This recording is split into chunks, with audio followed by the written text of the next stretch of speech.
Hi guys! So today I'm going to be doing a Jane Austen book tag. I created this one. This is an original. I know there are some others out there that I think I saw when I searched this, but I was like, you know what? I just want to make one. So I did. So there are 1, 2, 3, 4, 5, 6, 7, 8 questions. So let's do this.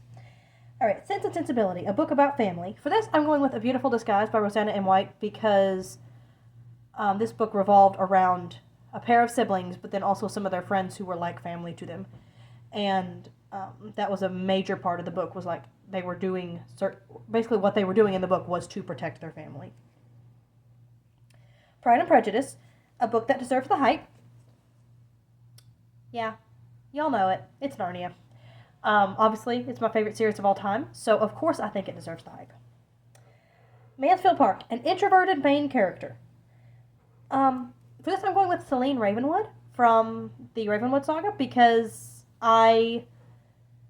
she is sort of like, I don't know if she's naturally introverted, but she's introverted due to events in her life and outside influences. I don't want to say too much, but if you've read it, you know what I mean. Alright, next is Emma, the best male character, because Mr. Knightley is one of my favorite male characters of all time. For that, I'm going with Aragorn from Fellowship, or from all of Lord of the Rings. Aragorn is, without a doubt, one of the best male characters ever created. In fact, one could argue that Tolkien is using Aragorn to show what a man ought to be. And so, for this answer, I'm going with Aragorn. Next is Northanger Abbey, a bookish main character. And for this, I'm going with a character from a book that I just read this month and I absolutely adored, and that is The Princess Companion by Melanie Sellier. This is a Princess and the Pea retelling, and the main character, she tells stories to people a lot of the time, and she loves to read. Like, there are she spends a significant amount of the book in the library. So, yeah. I haven't really been explaining why for most of these, but I mean, I guess that's because I think they're obvious. Persuasion, a second chance romance. Again, very clearly second chance. This is very much a second chance romance book.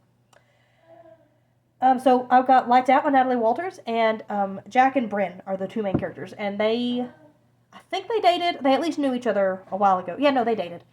And then they broke up. And, hey baby, he came down the stairs. Mama. So yeah, they are my answer for a second chance romance. Alright, next is Lady Susan, a book with an unlikable main character. Unfortunately, I am going with, he was upstairs and he came downstairs and found Mama, and he's like, oh, can you give me a minute, buddy? Unfortunately for this, I'm going with the Kaya series, American Girl. Spoilers for both mine and Shannon's videos this month, because we buddy read this month, and neither one of us liked it. Kaya was the worst, like, of all the American Girls so far, the worst. Worst. She makes no good decisions. She is obsessed with fixing a nickname when she has many other bigger problems. Yeah. There will be a... What did he grab? Something he could put in his mouth. Okay. There will be a rant, for sure, in my wrap-up about this. Because... and I would not be surprised if Shannon had a rant, too. So... Shannon from Old American Spirit. I just assume by now you guys know who I'm buddy reading with, American Girl, because we buddy read these every month. We only have one more series, and I'm really sad about that. Why did I say that? Alright, 2 hours later, I'm back. It took a while to call up the baby and get him settled, but I am back to do the last prompt, which is Sanditon and The Watsons, an unsatisfactory ending. For this, I'm going with The Princess and Curdie, because I read this recently. It's the sequel to Princess and the Goblin by George MacDonald, and... the ending made me mad. When I say the ending, I mean the last page. The rest of the book was wonderful, delightful, just like what I expect from George MacDonald fantasy. But that last page was like, I'm sorry, what just happened? So yeah, I pretend the last page didn't happen. So if you read that book, just pretend the last page doesn't happen and you'll be a happier person. Alright, so that is all of the prompts. Who do I want to tag? See, I'll definitely tag Anne over at In Search of Wonder, because when I think of Jane Austen, she is the first person I think of. I will tag Shannon at Old American Spirit, because I know you like Austen. Let's see.